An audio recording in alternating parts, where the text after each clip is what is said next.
Entonces empezamos con un contexto histórico. En 1935, en la ciudad de Chicago, la ciudad natal de los ginecólogos Stein y Leventhal describieron una patología ginecológica caracterizada por trastornos menstruales, síntomas de virilización y ovarios gruesos que se detectaban con palpación, ya que en esos tiempos no había ecografía, y se identificó como síndrome de Stein-Leventhal. Después de algunas modificaciones, la Sociedad Europea y Americana en Rotterdam 2003 lo establecieron como síndrome de ovario poliquístico. Y se precisó que solo se necesitaban 2 de los 3 hallazgos para establecer el diagnóstico. Ahora, su prevalencia. Del 7 al 15% de las mujeres en edad reproductiva, es decir, 1 de cada 10 mujeres en edad reproductiva va a tener SOP. Y se caracteriza por anomalías reproductivas, endocrinas y metabólicas de origen aún a establecer. Sin embargo, existen factores genéticos y medioambientales asociados a su desarrollo. Según los criterios de Rotterdam, se necesitan 2 de los 3 de las siguientes características para poder establecer el diagnóstico: hiperandrogenismo clínico o bioquímico, disfunción ovulatoria crónica, ya sea oligomenorrea, ciclos anovulatorios o amenorrea, y ovarios de aspecto poliquísticos como principal hallazgo ecográfico, con sus características, tamaños, formas, acomodos, todo eso. También se debe excluir causas secundarias como puede ser embarazo, hiperplasia congénita, suprarrenal congénita, síndrome de Cushing, etc. Y bueno, para el diagnóstico de síndrome de ovario poliquístico tenemos que hacer pues la historia clínica, la anamnesis, antecedentes, el tema menstrual, exploración clínica, que son los síntomas de virilización, hirsutismo, acné, alopecia, seborrea. Para el hirsutismo tenemos Ferriman-Galloway. Hablando de analíticas, tenemos testosterona total, proteína transportadora, índice de testosterona libre, LH-FSH, índice de resistencia a la insulina, el famoso OMA. Vamos a pedir sulfato de dehidroepiandrosterona, hidroxiprogesterona. También pues opcionalmente podemos pedir curva de glucemia, lípidos, TSH, androstenediona, etc. La ecografía vaginal, que es un pilar esencial para el diagnóstico. Este es el índice de resistencia a la insulina. Este es el índice total de testosterona libre. Condiciones para realizar la ecografía: no debe de estar tomando anticoncepción hormonal, realizarla en la fase folicular precoz, es decir, del 3er a 5.º día, en amenorrea, en cualquier día o tras la regla provocada. Si existe un folículo dominante o un cuerpo lúteo, repetirla en el ciclo siguiente, y preferentemente ecografía vaginal. Criterios ecográficos de SOP: el número de folículos debe contarse con ejes longitudinal, transverso y anteroposterior. Debe de haber presencia de 12 o más folículos de 12 a 9 milímetros y o volumen ovárico superior a 10 milímetros, que realmente cuando están los folículos en la superficie es cuando se dice poliquístico, y cuando están distribuidos irregularmente, multiquístico. Hablando de factores externos, mecanismo epigenético: la hipometilación del ADN sobreexpresándose el receptor de la LH-coriogonadotropina, LHCGR. Es el responsable del proceso de esteroidogénesis en las células de la teca, es decir, hay segmentos del ADN que no se van a metilar, haciendo que se exprese mucho más este receptor LHCGR, haciendo que aumente el proceso de esteroidogénesis en las células de la teca. También va a haber una hipometilación de su promotor génico en la enzima EPHX1, causando mayor producción de esta. El exceso de la enzima reduce la transformación de testosterona en estradiol. Estas alteraciones se notaron en las células de la granulosa de mujeres con SOP. Ahora vamos a hablar de tóxicos ambientales, específicamente bifosfenol A. El bisfosfenol A afecta directamente a la ovogénesis al interactuar con los receptores de estrógeno alfa y beta en la membrana. También desencadena la secreción de andrógenos y restringe el catabolismo de la testosterona de las células de la teca. También va a haber una sobreproducción de andrógenos por la desregulación de la 17-beta hidroxilasa, la enzima de escisión de la cadena lateral del colesterol y la proteína reguladora aguda esteroidogénica. Va a alterar el entorno intrafolicular y daña el desarrollo y la maduración de los ovocitos. También es un potente ligando de la globulina transportadora de hormonas sexuales y reemplaza la testosterona, aumentando su biodisponibilidad. También causa mayor adipogénesis, altera la homeostasis de la glucosa, interfiriendo con las células del páncreas. Productos de glicación avanzada. Los AGEs pueden ser absorbidos en el cuerpo como compuestos exógenos o derivados de la glicación no enzimática y oxidación de proteínas y lípidos, ¿ok? Se ha detectado que en pacientes con SOP hay aumento de estas sustancias en sangre. Los AGEs interrumpen el crecimiento de los folículos preovulatorios a través de la vía ERK1 y MAPK. Además, dañan los folículos por estrés oxidativo, causando la interacción con sus receptores. Esta interacción aumenta las moléculas inflamatorias intracelulares. Además, esto va a causar que se pueda translocar el GLUT4, es decir, que pueda salir el GLUT4 a la membrana. Esto tiene que ver con la resistencia a la insulina. Hablando del estrés físico-emocional, se ha visto que el estrés desencadena la liberación del cortisol gracias al eje hipotálamo hipofisiario adrenal. El cortisol provoca resistencia a la insulina al estimular la acumulación de grasa visceral y la gluconeogénesis, además de la lipólisis. Además, el cortisol estimula la producción de glucosa en el hígado. El estrés también está involucrado en el aumento de los niveles de insulina. Hablando de dieta, una dieta alta en grasas saturadas y deficiente en vitamina D se ha demostrado que influye en la exacerbación de resistencia a la insulina. Ahora vamos a hablar de la resistencia a la insulina, un factor importantísimo en la fisiopatología del SOP. Para empezar, vamos a decir, la resistencia a la insulina es independiente de la adiposidad de las pacientes y la topografía de la grasa corporal y niveles de andrógenos. Es decir, ya sea una paciente obesa o delgada, va a haber resistencia a la insulina. Evidentemente, si una paciente es obesa, va a aumentar esta resistencia a la insulina, el nivel de estrés, de células inflamatorias, etc. Es selectiva, muy importante. En cuanto al tejido, en las mujeres con SOP, aunque los músculos esqueléticos, el tejido adiposo y el hígado pierden esta sensibilidad a la insulina, las glándulas suprarrenales y los ovarios siguen siendo sensibles, ojo. Primero que nada, la insulina desencadena directamente la producción de andrógenos en las células de la teca ovárica y el crecimiento. Estimula los receptores de las células de la membrana del folículo, desencadenando el crecimiento del folículo ovárico y la secreción hormonal. Además, va a desencadenar la actividad de las enzimas ováricas del citocromo P450C17 y P450SCC para promover la esteroidogénesis ovárica. Además, tiene un efecto sinérgico con la gonadotropina coriónica. La hiperinsulinemia además va a reducir a la proteína transportadora de hormonas sexuales hepática. Muy importante porque si se reduce esta proteína va a haber mucha más cantidad de testosterona libre. Además, la hiperinsulinemia inhibe la producción de la proteína de unión al factor de crecimiento insulínico tipo 1. Este factor es responsable de desencadenar la producción de andrógenos en las células tecales. La inhibición de la producción de las proteínas de unión IGF-1 va a producir, por lo tanto, que si la proteína que se une al factor insulínico pues no existe, va a haber mucho más factor insulínico y va a haber muchos más efectos de parte de este factor. El exceso de insulina estimula los receptores de la hipófisis para que liberen mayor LH. La acumulación de la insulina estimula la secreción pulsátil tanto de la GnRH y de la LH, al influir en la amplitud y la frecuencia. Además, la insulina va a estimular la lipogénesis y la lipogénesis y va a inhibir la lipólisis, es decir, más acumulación de grasa y menos destrucción de grasa. Además, esta resistencia a la insulina va a causar la reducción de la aumentina, que es una incretina muy importante para la saciedad. Hablando del factor insulínico tipo 1, va a sinergizar con la hormona luteinizante. La hiperinsulinemia aumenta los sitios de unión de la LH y la respuesta productora de andrógenos de la LH. La interacción de la LH e insulina mejora o aumenta la enzima reguladora aguda esteroidogénica y la expresión del ARN mensajero del citocromo 450C17. Este citocromo está involucrado en la producción de andrógenos. Asimismo, esta resistencia a la insulina aumenta de forma independiente la actividad del citocromo 17A1, que esta enzima se encarga de la producción de la androstenediona y testosterona. Otra cosa que causa el factor insulínico va a causar apoptosis de las células de la granulosa. Ojo ahí también. Hiperandrogenismo. El hiperandrogenismo, como la resistencia a la insulina, va a reducir los niveles de la proteína transportadora de hormonas sexuales. Por lo tanto, va a haber más testosterona libre. Al haber más testosterona libre, se va a aromatizar en los tejidos adiposos, convirtiéndose a estrona, también de la estrona al estradiol, que va a afectar el crecimiento folicular y también va a causar una desproporción LH-FSH. Esto va a causar la disfunción ovulatoria. El hiperandrogenismo va a causar una regulación positiva de la hormona antimuleriana.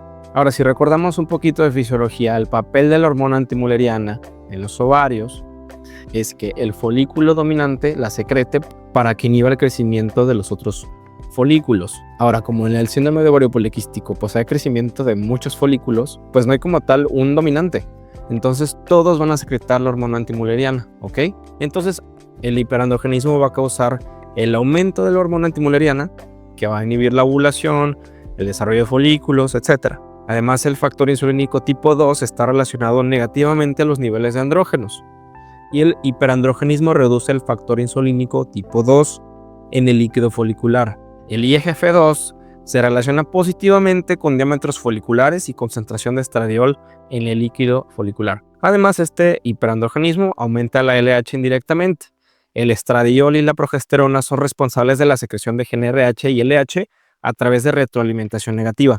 Bueno, con el hiperandrogenismo se va a interrumpir esta retroalimentación negativa sobre la secreción, lo que resulta en un aumento de LH. La interacción del andrógeno y su receptor interviene con la transcripción del receptor de progesterona. Además, este receptor participa en la conversión de altos niveles de andrógenos en compuestos que modulan el ácido gamma-aminobutírico GABA. La modulación del receptor GABA activa las neuronas de GnRH y debilita la respuesta a la retroalimentación negativa de la progesterona. Súper interesante. Este hiperandrogenismo reduce la sensibilidad de la insulina, es decir, el círculo vicioso, la expresión de GLUT4, también inhibe la degradación de la insulina en hígado, aumenta el tipo de fibras musculares esqueléticas que tienen baja sensibilidad a la insulina. También muy importante este punto. La dehidroepiandrosterona, como andrógeno, disminuye el interferón gamma. Este interferón gamma es un regulador esencial en la fisiología normal de los ovarios. Se supone que los andrógenos podrán disminuir los niveles del factor nuclear hepático A4 al inhibir la síntesis de lípidos. Este factor nuclear estimula la expresión de las células sexuales hormonas al unirse a su promotor. ¿Ok? Entonces, si hay menor factor nuclear que se une al promotor para la producción de la proteína transportadora, pues va a haber menos hormona transportadora. Por lo tanto, el andrógeno va a disminuir la cantidad del factor nuclear, ¿no? Y si disminuye el factor nuclear, no se va a poder unir al promotor, que hace que se produzca la proteína transportadora de hormonas sexuales. Entonces, hablando de inflamación, los niveles de glóbulos blancos, proteína C reactiva y otros biomarcadores inflamatorios en sangre están asociados con el síndrome de ovario poliquístico. La inflamación va a causar aumento de andrógenos, va a empeorar la resistencia a la insulina. Se ha visto que la interleucina 1 obstaculiza los receptores de FSH y LH. La inhibición de estos receptores conduce a la inhibición del desarrollo folicular y la ovulación. El factor de necrosis tumoral alfa, tanto como la interleucina 1 beta, inhiben la activación del HNF4A, es decir, van a inhibir la activación de este factor nuclear que estábamos hablando anteriormente. Además, los inflamosomas NLRP3 inducen la piroptosis folicular, la fibrosis ovárica y la alteración de la formación folicular. Entonces, en resumen de la fisiopatología, están viendo en sus pantallas un esquema. Entonces, vamos a empezar con que hay un aumento de andrógenos. ¿Por qué? Por diferentes mecanismos como el epigenético, que va a haber hipometilación de ciertos genes que van a ser responsables de la esteroidogénesis. Van a haber aumento de andrógenos. Como lo estudiamos, el aumento de andrógenos va a tener muchísimos efectos metabólicos que van a empeorar la resistencia a la insulina, ¿ok? Además, vamos a tener tóxicos ambientales como el bisfenol A y las glicotoxinas, que también van a tener papel como lo estudiamos, ¿no? Además, factores dietéticos, aumento de grasas saturadas en dieta, aumento de carbohidratos simples, disminución de vitamina D, van a causar la resistencia a la insulina, van a aumentar también la deposición de grasa, es decir, la formación de tejido graso. Además, esto pues va a causar la hiperinsulinemia, que como lo estudiamos tiene muchísimos efectos metabólicos. Hablando del hígado, va a haber una disminución de la proteína transportadora de hormonas sexuales, deposición de grasa, aumento de especies reactivas de oxígeno que van a causar inflamación. En el ovario va a haber aumento de andrógenos, menor catabolismo de testosterona, menor desarrollo de los folículos, etc. Va a haber una afectación de este eje hormonal, hipotálamo, hipófisis, ovario. Va a haber aumento del cortisol. Va a haber una modificación de la pulsatilidad de la GnRH, ¿ok? Y bueno, regresando al esquema, pues va a haber una, como lo hemos mencionado, deposición o aumento de tejido graso, que va también a causar mayor inflamación por diferentes moléculas como la interleucina 6, factor de necrosis tumoral alfa, etc. Entonces, pues estamos viendo que es un círculo vicioso. Realmente esta entidad tiene muchas causas, unas se causan a las otras y viceversa, y además se sinergizan. Es increíble cómo de verdad es complejísimo cómo cada cosa causa una y asimismo se retroalimenta. Entonces, por eso, hablando del tratamiento más adelante, pues entendemos que hay muchas formas de tratar la enfermedad. Ahora, el artículo habla de recomendaciones como cambios de estilo de vida, pérdida de peso, dieta. Ahorita los voy a mencionar, pero evidentemente para cada paciente va a ser individualizado, va a ser personalizado, cada una va a tener según sus objetivos. Pero bueno, lo que se dice aquí es que primero los niveles elevados de hormonas androgénicas provocan el aumento de peso, principalmente en la zona abdominal. Por eso se dice que tienen una forma de manzana, no de pera. El primer paso para pacientes diagnosticadas con síndrome de ovario poliquístico sería la reducción de peso y la restricción calórica. Muchos estudios demuestran que incluso una reducción del 5 al 10% del peso puede restablecer la regularidad del ciclo menstrual. Para las mujeres obesas sería ideal que pudieran alcanzar su rango normal de índice de masa corporal. Junto con la pérdida de peso, el nivel de testosterona libre disminuye y la incidencia del síndrome metabólico se reduce. Hablando de la dieta, la mejor dieta o régimen nutricional sería personalizado, como ya lo mencioné. Sin embargo, algunas sugerencias pueden ayudar a elegir qué comer más o menos. Una dieta ideal sería rica en fibras y baja en grasas saturadas y carbohidratos. Existe una clasificación de carbohidratos considerando la respuesta de glucosa en sangre. Carbohidratos de índice glucémico bajo y alto. Los carbohidratos de índice glucémico bajo están en la parte superior de nuestra agenda e incluyen alimentos como vegetales, brócoli, zanahoria cruda, lentejas, soya, cereales de desayuno de salvado, pan integral, etc. Los pacientes también deben ser conscientes de que los alimentos con un índice glucémico alto, como el arroz blanco, los pasteles y galletas, papas fritas o chips, y algunas frutas como la piña o la sandía, deben disminuirse. Hablando del ejercicio, el ejercicio y la actividad física desempeñan un papel clave en la reducción de peso. Pueden ser beneficiosos para mejorar la sensibilidad a la insulina. Diferentes estudios sugieren que varios momentos para hacer ejercicio durante la semana. Hablando de la Asociación Americana del Corazón, recomienda aproximadamente 150 minutos de ejercicio moderado o 75 minutos de ejercicio vigoroso e intenso por semana. También en este artículo se valora la medicina suplementaria y alternativa, que si analizamos los estudios, se han considerado varios métodos de medicina complementaria, incluida la medicina tradicional china, la inmunoterapia, la terapia dietética, etc. Lo que se habla aquí es psicoterapia, spa, yoga, tai chi, oxigenoterapia. Lo que se dice aquí es que al final son estrategias que van a ir de la mano con la farmacología y otros cambios y ayudan mucho a mantener esta adición al tratamiento, que las pacientes no lo dejen. Se habla de que es un combo para que puedan seguir de la mano con todas las recomendaciones y fármacos que tienen que tomar. Ahora, hablando de los fármacos más comunes que se usan para el tratamiento de síndrome de ovario poliquístico, vamos a empezar por los anticonceptivos. El levonorgestrel etinilestradiol, que el mecanismo va a ser inhibir la ovulación vía retroalimentación negativa sobre el hipotálamo, que va a alterar la resecreción de FSH y LH. ¿Okay? La intención es regular el ciclo menstrual, mejorar el hirsutismo y el acné. Como efectos secundarios, náuseas, mastalgia, sangrado intermenstrual, ganancia de peso, acné, melasma. Contraindicaciones, como en toda paciente con riesgo de trombosis, pues los anticonceptivos van a aumentar el riesgo. Entonces, contraindicaciones, si hay algún tipo de tromboembolismo, enfermedad cardiovascular, cáncer de mama, endometrio, que son temas hormonales, hematoma hepático, embarazo, pues va a ser una contraindicación, ¿no? Hay muchos más medicamentos y presentaciones. Mismo propósito, regular el ciclo. Cada uno tiene sus efectos secundarios como depresión, dismenorrea, cefalea, ganancia de peso, etc. Hablando de progestinas, medroxiprogesterona, esta va a inhibir las gonadotropinas, que evita la modulación folicular y ovulación. El propósito igual, regular el ciclo. Como efectos secundarios, amenorrea, sofocos, dolor abdominal, cefalea, cambios de peso, y no se indica en pacientes con temas de coagulación o temas de cáncer. Biguanidas, metformina, pues en este caso para mejorar la resistencia a insulina.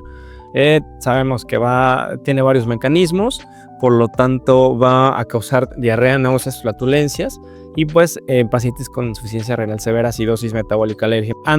Antiandrógenos, espironolactona, es un antagonista competitivo de receptores de aldosterona.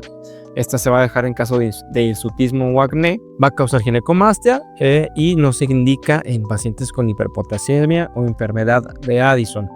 Finasterida es un inhibe el 5-alfa reductasa tipo 2 que va a mejorar el hirsutismo y el acné, pero también como efecto va a disminuir el líbido y no se va a indicar en embarazo, y pues también si hay algún tipo de hipersensibilidad al medicamento. Antiestrogénicos, clomifeno, bloquea receptores de estrógeno, aumenta la GnRH, el FSH, induce la ovulación y como efectos secundarios malestar abdominal, náuseas, visión borrosa, etcétera. No se indica en embarazo, enfermedad hepática, etc. Inhibidores de la aromatasa. Hablamos del letrozol. Va a inhibir la aromatasa, va a inducir la ovulación. Puede causar focos, artralgia, fatiga, etc. En mujer premenopáusica no se indica. Bueno, el resumen del ovario poliquístico. Entendemos que es una enfermedad relativamente nueva, ya que antes no se daba tanto y hoy en día por temas de estrés, temas hormonales, tóxicos ambientales, malos hábitos de alimentación, es que se da. Y todo esto se junta para poder provocar la enfermedad. En resumen de la fisiopatología, entendemos que hay aumento de andrógenos por diferentes causas genéticas, tóxicos ambientales, dieta, malos hábitos, etc. Va a haber resistencia a la insulina, aumento de insulina, deposición de grasa, disminución de proteína transportadora de hormonas sexuales, inflamación, disrupción del eje hormonal. La intención de este video no era tanto repasar criterios diagnósticos, exámenes de laboratorio, sino entender un poquito más a fondo la fisiopatología. Espero que les haya servido y gracias por ver.